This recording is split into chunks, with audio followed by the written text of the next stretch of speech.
Hello, I'm Carl Jacobs and I'm co-founder and CEO of Apicbase. At Apicbase, we are building the world's best food and beverage management platform.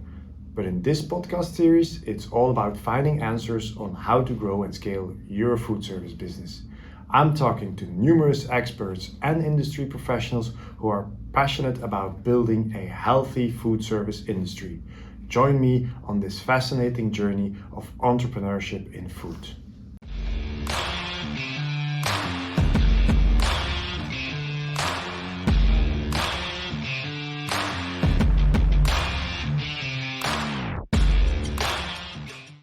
Welcome again to the Food Service Growth Show, and today we have Reoewein Niesten as our guest. And Reoewein is a F&B concept developer, and he is the co-founder or the founder and CEO of Conceptional. And best thing to do is always to let the person himself introduce himself. So Reoewein, hello. And maybe a first question first, who is Reoewein? Who is Reoewein? Thank you for having me, Cole. And my name is Reoewein. Yes, it's the guy with a difficult first name. I have many different names, but it's Reoewein Niesten. I'm 52 years old, have 3 children, and have been in food service for my whole life. So after hotel business school, I started working in operations, and I loved that. I worked in different areas. And after 10, 12 years, I started within, let's say, more development area.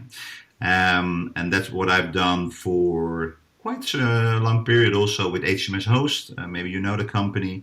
Worked internationally in different parts of the world. So traveled a lot. I've seen a lot of concepts. But then about 12, 13 years ago now, I started Conceptional alone with a trainee. And now actually we are up to 15 people. So that's a little bit short story from my side, who's Reoewein Niesten. Yeah. All right. And second question immediately after that is, what is Conceptional? You are now, almost more than a decade working on Conceptional. What is it? True. What is it? There's much to tell about this. But actually what we are, what we always say, we are kind of creative minds in a sustainable food and beverage strategy, and we're looking for solutions as well. And what we actually are is an international food service advisory services, let's say a consultancy firm, where we're working in different areas around the world. And we have a kind of focus on 3-4 different kind of pillars in that way. And one of them is, of course, concept development, branded concept development. That's where I'm coming from. Secondly, placemaking, where we do a lot within real estate, but also leisure parks. And thirdly, we are also focusing on performance and growth. How can you support brands to roll out, to optimize? And last but not least, which is growing currently, is about sustainability. So we created the a sustainable food route where we support different kind of food service operators to support them looking for the future, with so many things are coming up. So those are the 4 pillars. Actually, we're based in the Netherlands, in The Hague, where the government sits. And from there, we work throughout different areas. And the main area is Europe and Middle East currently. And sometimes we do some work in Asia, like we're doing in South Korea. And we've done some work also in South America. But the main focus is Europe and Middle East. All right. And what kind of customers do I have to envision when I think of Conceptional? All different customers in that way. They are mainly food service related, but sometimes also leisure related. But just to give you an example, so actually we work for also leisure holiday parks like Roompot or Center Parks, but we also work for a lot of multi-unit restaurant operators like HMS Host, but also other ones throughout the world, where we support them on brand development. But also working directly with brands like Domino's or Dunkin', where we help them in branding and positioning and also redevelopment of their concepts, like we did in the Middle East together with one of the partners over there. So there's a different range in that one. And in terms of the let's say, more placemaking, we're working for the different kind of project developers around the world, like Clépier or Malti, but also different ones outside of Europe. So different clientele, but also theme parks like the Efteling. So as long as it has to do with hospitality and food and beverage. Yeah. All right. Maybe this is a question I should end the conversation with, but I'm too curious. Dare I ask, what kind of project is the project you love to do the most of all of those kind of different things? Like, if today you could choose any of those projects, what is the one that you would immediately do again? Yeah, that's a difficult one, Carl. That's the same if you ask. I got 3 children, 3 boys, so who I like the most in that way, which is quite difficult. But I do like working, of course, with clients who are looking to the future, having a committed team in that way. And actually, we do work with a lot of clients in that way around the globe. And we're doing a very nice project right now in the Middle East, where we are developing concepts between leisure and food and beverage, which is a growing segment, also part of the trends. But we also love working with different clients, like we do in the Netherlands. Like we work for a group here in the Netherlands as well, where we did a new burger chain. It is wonderful when everything coming together, when you see this and people enter and they enjoying consuming or being there. So there are many favorites, to be honest, in that one. But I think those two, what I just mentioned, they are very close. But also working in theme parks like we do for the Efteling, for example, for about 13 years right now. It was the first client, to be honest. It's wonderful to see everything's coming together, from experience, storytelling, food and beverage, international people. So can I conclude or summarize that it's maybe not the type of business, but it's the journey towards the success that is what drives? I think that is absolutely true. I think the journey and how you work together as teams. And creating such a great concept at the end. So it's a mixture of those two, to be honest, Carl. Yeah. And if I understand correctly, Conceptional is there from A to Z, from really like the bare concept to the getting it operational and having staff in the restaurants operating them. It's the whole journey.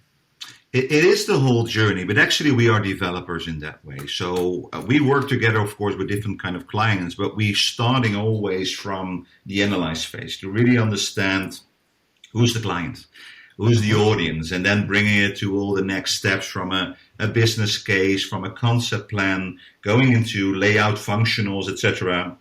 And then we bring it into design and branding. And then we can help also. We also really a lot of companies as well with recipe development together with one of our partners as well, and then bring it to real life. And afterwards, of course, we can stay for a couple of weeks, but then we need to go because then the operator needs to take over in that way.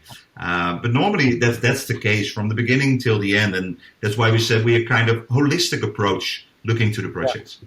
From the beginning to the opening, you could almost say, which is kind of... that is the aim. Yeah, absolutely. Yeah. To stay very close, not because we want to do more work, but more to be very connected together to make that happen and to see how you can work, do the training with the employees as well, but also to see the first phases and reactions of the guests, which is really, really important. Yeah. And again, because if you are working multidisciplinary, you're doing so many different stuff. Is there anything you say, well, I am most attracted to one or the other? Is it more the conceptual phase, the market research, or is it like getting it operational, or you say again, it's the journey, not so much one of those? I would say it's the journey. It's that everything is coming together from an integrated approach. What I mentioned before, like a holistic approach. Yes. That everything fits together until the end. Because if some piece is missing, we have an issue at the end. So if we don't work on the functionality of the kitchen, we will be there in that restaurant. You will face an issue probably in that way. So all the elements, but also in terms of data, order systems, everything is so important to be part of it. And that's why we say again, the journey, the holistic approach is really important to get there. And of course, the creativity in there, which is mainly in, let's say, the concept plan or the master plan within placemaking, that's a really fun part because then you try to bring several elements together, because you're looking for creativity, which is really key. But if you only have creativity and you don't have the functionality, operational and financial, that it doesn't work commercial, we have an issue. And we don't want to get that issue for your clients in that way. So really to bring that together and having really serious discussions about how do we get there. And it's not easy. We can say right now that everything went well, 100%. You are aiming always for the 85, 90%. And then you open and then you will make sure the other 10% is getting in there as well, getting feedback even more. So I think everything together makes a difference. Yeah. Yes. I just heard you saying that, it starts with, doing research and analysis of the location or analysis of the situation. I guess that's where it all starts. Can you take us through that? Like, how do you, there is a new guy or a new business coming by and say, okay, Conceptional, help us get a food and beverage place here. How do you go about? Yeah, that's a good question. I think what we do is really dive into a specific country, a culture, the eating culture. We need to understand what's the competition around it. That can be within concept development, but also within placemaking. And we try to develop great mixed-use places as well. You need to understand their habits. Because if I don't do that, and an example of that one was also Korea, where we work for CJ, which is one of the biggest companies in Korea, and they wanted to develop a new area, we call it the mixed-use development area, with all different elements like an arena, like a media center, like a leisure park, shopping park. We need to understand how people act, how they go to work, what kind of restaurants they are going. Because you need to bring everything together, and then you bring also the international flavor or the creativity from Europe in that way. But we put a lot of efforts in that, because if we make mistakes in that beginning, then it really is difficult how you transform that in the right business case, but also in the right planning, like a concept plan or a master planning. So a lot of efforts normally done, like we did in Korea as well, but also in Spain. And we normally go there for 1 week or 2 weeks. Beside desk research, we do field research, and really understand and bringing that together and check that with your client. And then you move on. And then you have a good base for further development.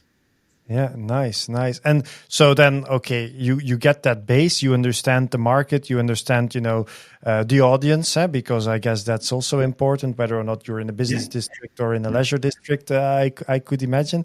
So what's next? So what's next afterwards? So then you probably won't like to dive in directly about only creativity. But that is important. But before that, we need to get a business case. And I think it's really important to understand what are you aiming for. That could be footfall. That could be about capacity. That could be about the financials. Could be about investment. How far do you want to stretch it? What is feasible if you look in that specific area? So we put a lot of efforts, of course, always together with the clients. We don't do it. We do it together as a team, making this happen within that company. And I think we need to put a lot of effort, really understand what the cost could be.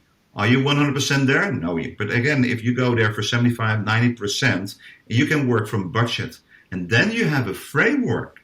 And from that framework, you can start with all the creativity within the process and bringing in all different kind of concepts. That's really wonderful, actually. And it's the first time one of the first times I hear this, is that you actually turn it, the other way around. You first start from a framework that fits within a budget, that fits within the goal of the project, and then you bring in creativity, which is basically the opposite of what let's say a regular chef would do. They say, I have this great food, and then let's see what I can do with this. You turn it around almost. Yeah, that's a way of doing it. But afterwards, if it's not the right thing to do, it's so much work to go back again. And if you have that in the beginning, you get a clear vision of what's possible. It doesn't have to block your creativity. It gives the freedom afterwards, but within a framework that could be an investment or could be an operational profit where you're looking for. Then you say, okay, then we still have so many options. We have more than 1,000 options still there. But then we know this is the way how we're going to act. This is the person we're going to work with. This is the company we're going to work with as well. So that helps you guiding to bringing you to the next phase. Yeah. Are there, when you're doing these researches, can you enlighten us a little bit on the challenges that you come by, maybe in relation to customers, and because I guess, of course, as you say, your client is very important in the development of the concept, but I can imagine it's not always sunshine. No, I think you need to understand the client and their clients. That's what it's all about. Because if the client of the clients are successful or happy, that will bring also, let's say, joy within that company we're working for. That also brings money where we're working for, but also for sustainable business in the future.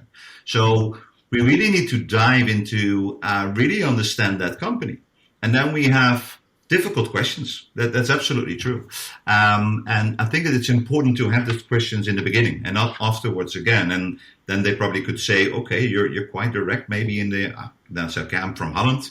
But in general, I think it's important to have really serious discussions with the right people within the company, because then you get alignment within the company as well. And actually we did this kind of kickoff yesterday for one of our new clients in Sweden. And we really had a very good discussion, and it was not an easy discussion, but we tried to understand how does it work within this company, and how are we going to bring this further? Is everything clear? Company culture as well. Sorry? You need to understand the company's culture. It is so important, because then you can push the buttons together and understand how you bring it to the next phase. So we put a lot of efforts in that one, and we made mistakes as well, but we try to really understand that company and make sure how we move further to the next phases together to make sure we get the result what we're expecting from the beginning. Mm-hmm, mm-hmm. You've done research for say 20 years, maybe not entirely at Conceptional, but before and during Conceptional. Can you tell us a little bit about, where is hospitality going? What are the trends? What have you seen changing in these past 10 years during Conceptional? Yeah, I think a lot, to be honest. But in general, I think it also depends which area of the world we are talking about. So I think in general, I think COVID made a huge difference. And I think you sense that as well within the company as well, that people think differently.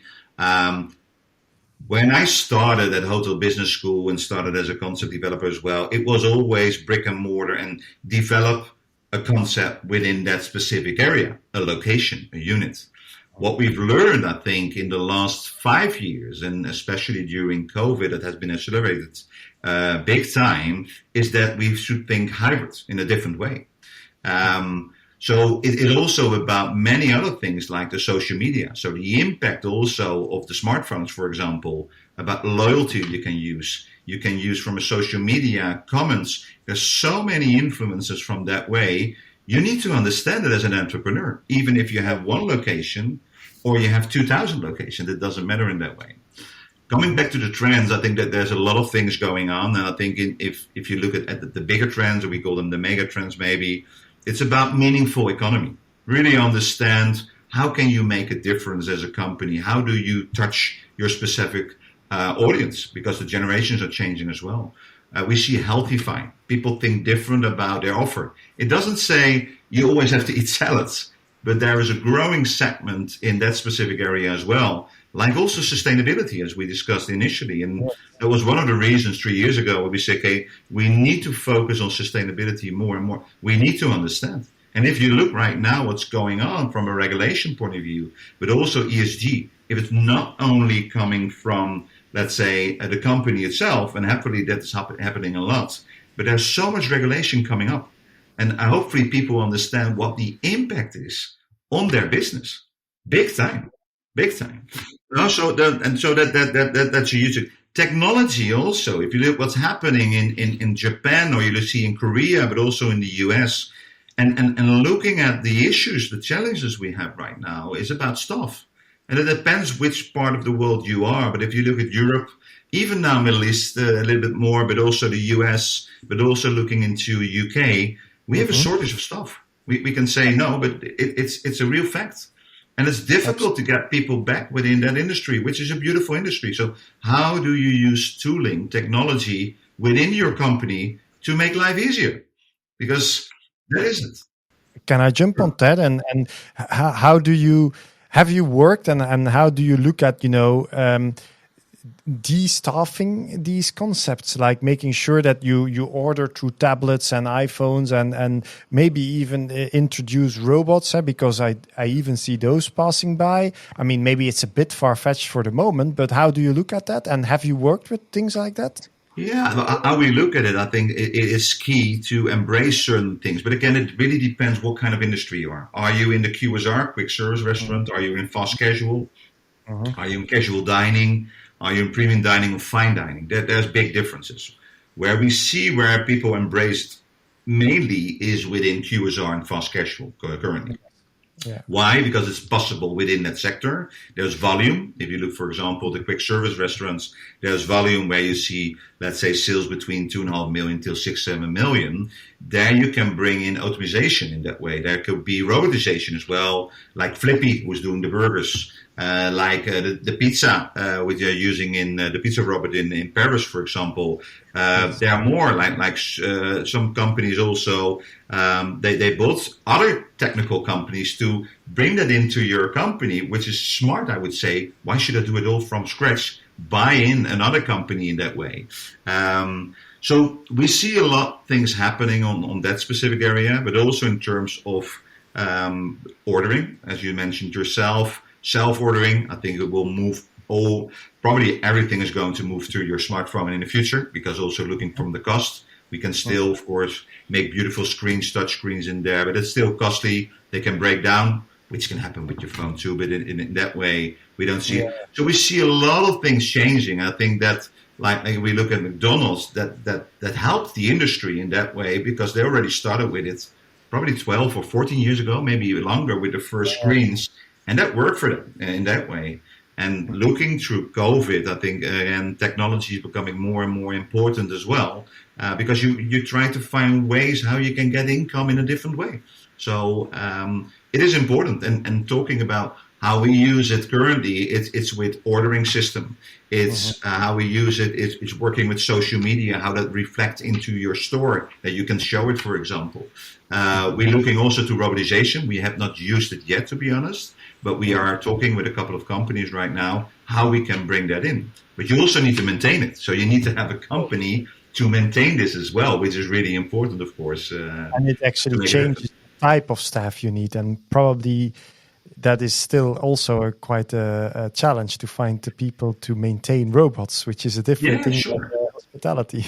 Yeah, sure. In that way, and that's why I said there's a big difference between, again, fine dining, or we go to the QSR or to go. It's not about bad and good. It's a different business in that way. So the models work differently. If I go to a fine dining and I expect robots in the kitchen and not the famous chef anymore, the 2-star, 3-star Michelin, then I think, what's going on? Do I have to pay 150 euros for this meal? But maybe it's the future. Don't get me wrong, because there's a lot of things happening also in Japan, but other parts of the world as well, that makes it creative as well. But I think for now, it is more focusing on that specific segment where it's convenience and fast as well. Yeah. You mentioned already twice now, basically, the importance of sustainability within restaurants and within concepts.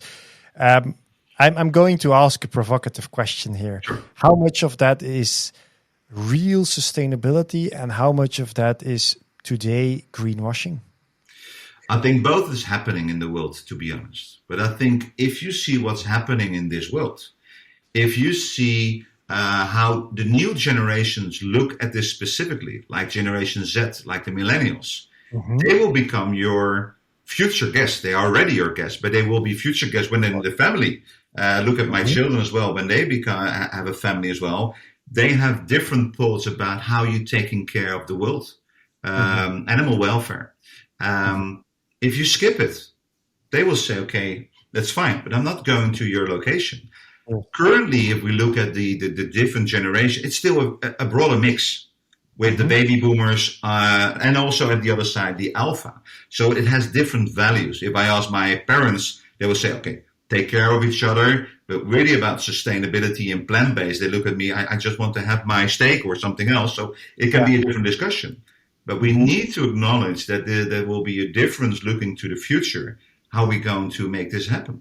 And how are we going to take care of this world as well? So how do you bring this in within your concept plans or the development of your concepts? And it doesn't have to be 100%, Carl. Don't get me wrong. Make a start. But the problem with sustainability in that one is it's a beautiful word, but what does it mean? Exactly.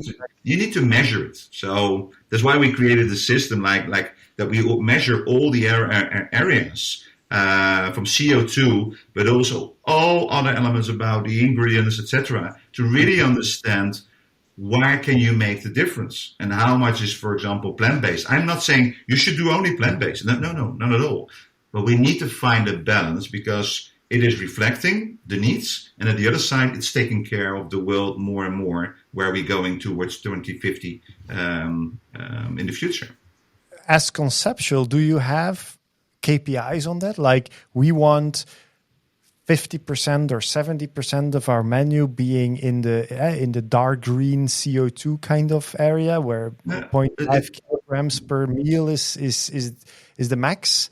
Or do you have KPIs as a business yourself, or do you listen to the customer? No, we want to bring them in, of course, and I think we have to be realistic in that one. So we're looking at, okay, let's start at least with 25%, but we have to work with our clients. So you can push it. But if you understand what work needs to be done to accomplish this, you cannot make that happen directly. So it's a movement that's going on. But we try to say, listen, let's start with the 25%. Also, if you look for the reuse of equipment, for example, we started a new platform as well with other consultants. Let's start with the 10%. It's about making a start. It's not about doing it perfectly 100%. We don't believe in that. So, but our objective is to make it visible, to have the discussion going, to start with all the elements, the 6-7 different pillars of sustainability, to bring that into your organization as well. And then afterwards, you also see that it's not only about cost, it will bring money to the table as well. And that is also the discussions we have sometimes. Yeah. You're working worldwide. You've mentioned Korea, United States.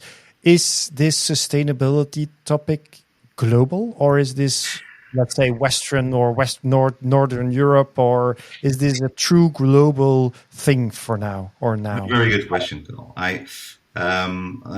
Let's say what we experience, because I would say that if you look in Europe, we are far ahead looking to other parts of the world, especially the Nordics. I was in Scandinavia last 2 days as well. It's really on the agenda in that way. Mm-hmm. When we were working in South Korea, it's a different mindset. Also the Middle East, although now the last 2 years, 2.5, it's really picking up. If I would have that discussion 5 years ago, there were other topics that were more important. But looking right now what's going on also in the Middle East, you look at the Dubai, Abu Dhabi, Saudi, they are embracing this as well. Big time. And how does it reflect also into your food service? So I would say there are differences. I think Europe is on top currently. Yeah. All right. So step by step, the global problem of sustainability is becoming global. Yes, absolutely. Yeah. All right. You mentioned Gen Z, Gen Z. Yeah. Tell me a bit about it. I mean, these are the people that are now coming of age. They are becoming consumers, and also in my company, they're now joining the team. Mm-hmm. Tell me a little bit about them. How do you treat them, or what's their mindset, and how does a restaurant need to adapt to them? No, I think it's really important to understand where you look also at Gen Z, and I also try to get them in our company as well to reflect and to really understand also the clients in that way. And what we see, of course, with Gen Z, sustainability, again, is really important for them. It's about personification as well. What's good for me? It's about also, let's say, extreme indulge. It's not about the middle anymore. Or it's on the left, where it's very healthy, or it's just the other side, like indulge, for example. So if you develop a concept in the middle, they would say, that's nice, but not for me. And I think also the role from social media in terms of the influencers in looking at the TikToks of this world or Snapchat, which is really a communicating tool for them, which is really key. And if you see the queues bumping up right now in the US, but even in the Netherlands right now, because it was on TikTok, and that's really close to that generation as well. And they really go there. It's unbelievable. I'm amazed in that one. So you need to understand, if you develop concept or you're an entrepreneur, how they think in that way, how they act. Why do they choose for you? And how can you influence this as well? So I think it's a really important generation to follow for the future, and see how you can be connected with your concept. And in terms of, can you still do, let's say, old concepts, or how do you merge those concepts into what made hospitality great in, let's say, in the early 2000s or before COVID and after COVID? I mean, is this something that I mean, how do you adapt?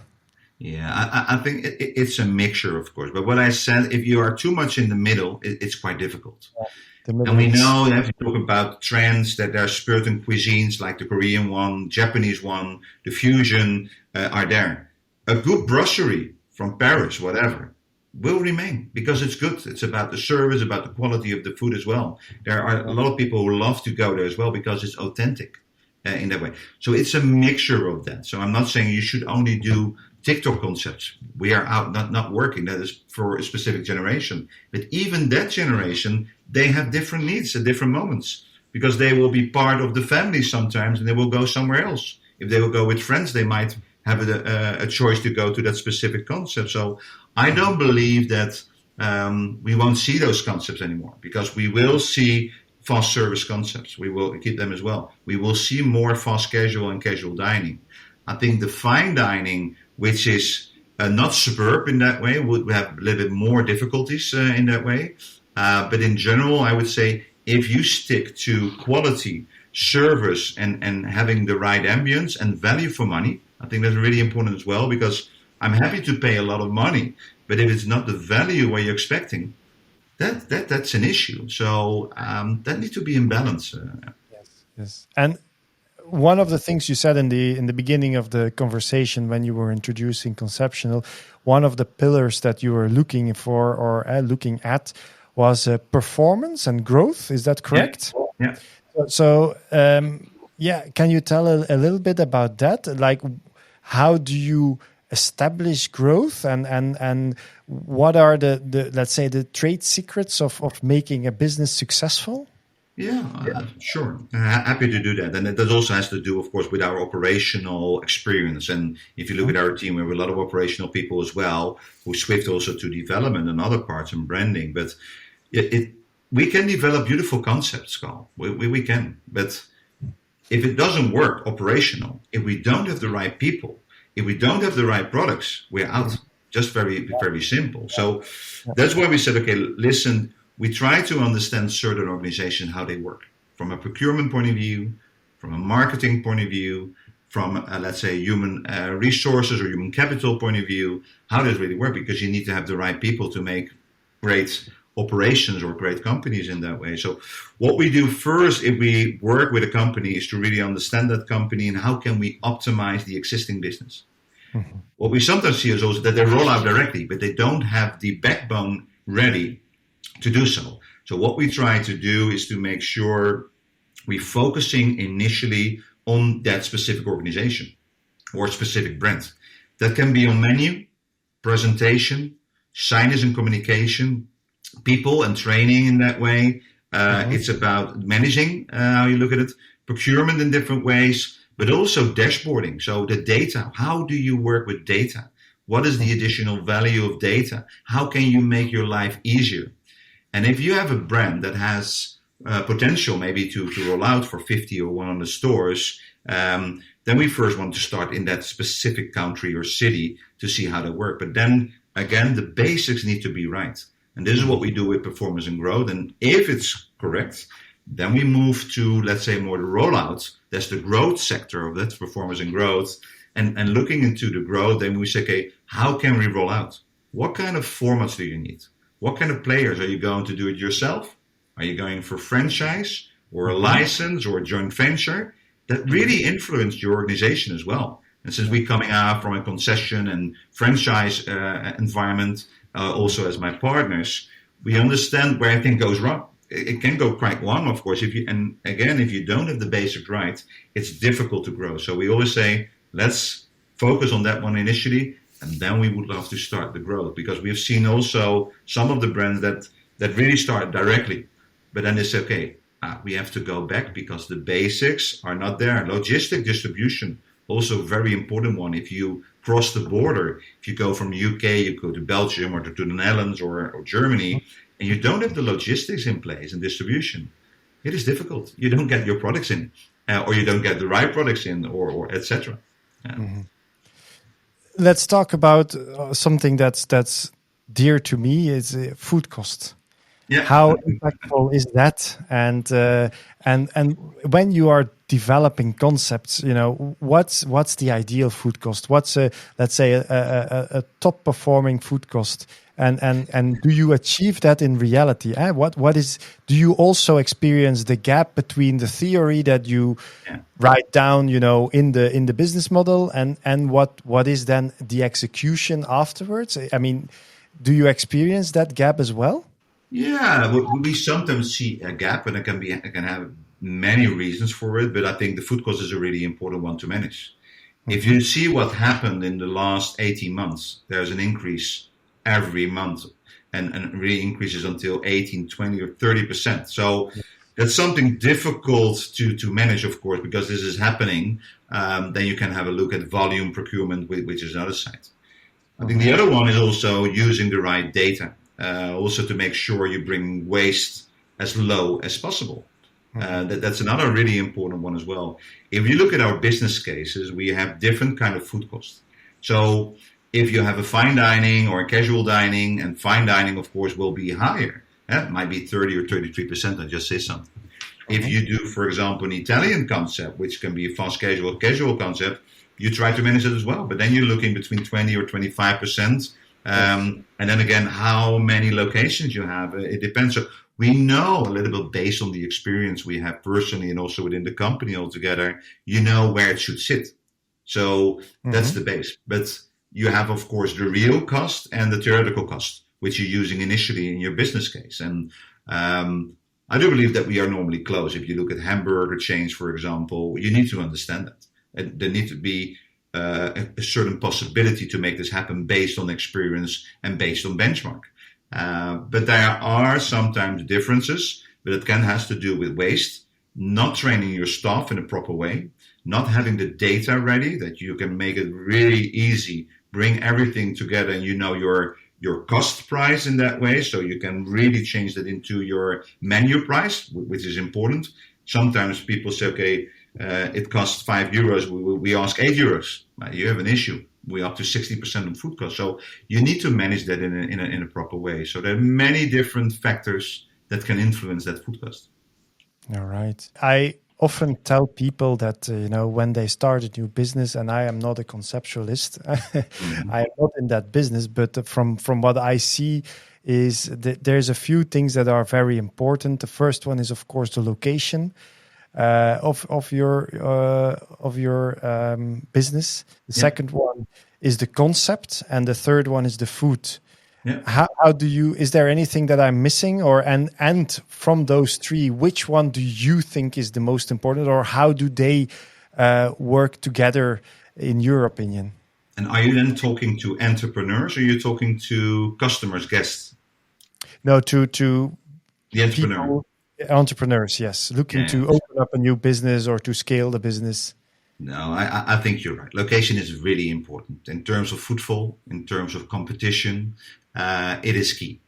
Having said that, what we see, for example, like the destination-driven concepts and locations, the location could be less important. For example, if you go to a kind of entertainment, food and beverage area, it could be somewhere else as well, because they need more square meters, so they lower down the rent. And that's not the center of the city. But in general, you're absolutely right. I think location is really key. The concept needs to be very clear. And if you don't have a very clear communication in terms of the location itself, and also looking to how you use branding and marketing outside, fully agree with you as well. And the food is really important. But I think if we don't have the right stuff in that way, it can make it quite difficult. So Yes. again, in certain environments, maybe the staff has a less impact, but I think we should add staff because it's one, it's a Yes. challenge. And secondly, I think we need to pay more attention to educate the staff as well, find a balance between working and private, because that's quite a challenge if you look at the last 40, 50 years. And I've been doing it the same as well. I work 60, 70 hours because I love my work. But you need to Mhm. find a balance as well. So I think we should add staff to that one as well. And at the end, that should generate, of course, a profitable business, because that's what we're looking for. Because if we don't have the profitable business, we cannot reinvest in the concept. We cannot reinvest in people. We cannot reinvest in new recipe engineering in that way. So, which is really important for the sustainability of that concept. So, I think I would add staff in that way. And I would say probably now as well, more than I would say 5 years ago, I would say marketing and social media. If you see how certain concepts are doing it, doing business currently, it really helps also on the social media. But if you Yeah. do great marketing on social media and the 3, 4 pillars we just mentioned are not in place, not working, Not not working. working at all. So it is again the holistic, integrated part to make this happen, to have a great restaurant or a great cafe or a bakery whatsoever. Final question, Reoewein. If Yeah. people want to make use of Conceptual, what kind of business are should be looking at Conceptual as a partner? From what size or what kind of business Oh, is that depends. I must admit that we're working for bigger organizations in that way, but we also work for let's say a little bit smaller organizations. Actually, we just started 2 new assignments, which is a theater with a restaurant and foyer and all different kind of elements in there as well, which we really love. It's about culture. It's also bringing that together. I won't say there is not that specific customer we're not serving because I think, again, I think it's really important to support them. But to be honest, if you look in our portfolio, we're working for, let's say, the brands who are having more than 5 stores or 3, 5 stores, or has the ambition to grow. We're working for private equity, where they can ask us as well, should we buy this company? And then we have a look at the numbers, we look at the concept, etc. A lot of multi-unit restaurant operators as well, but a lot of restaurant groups as well in that way. And of course, as I mentioned, from our placemaking business, it's more related to real estate, leisure parks, theme parks. We work for a lot. So it's a combination of those two in that way. sounds like a very exciting place you're at.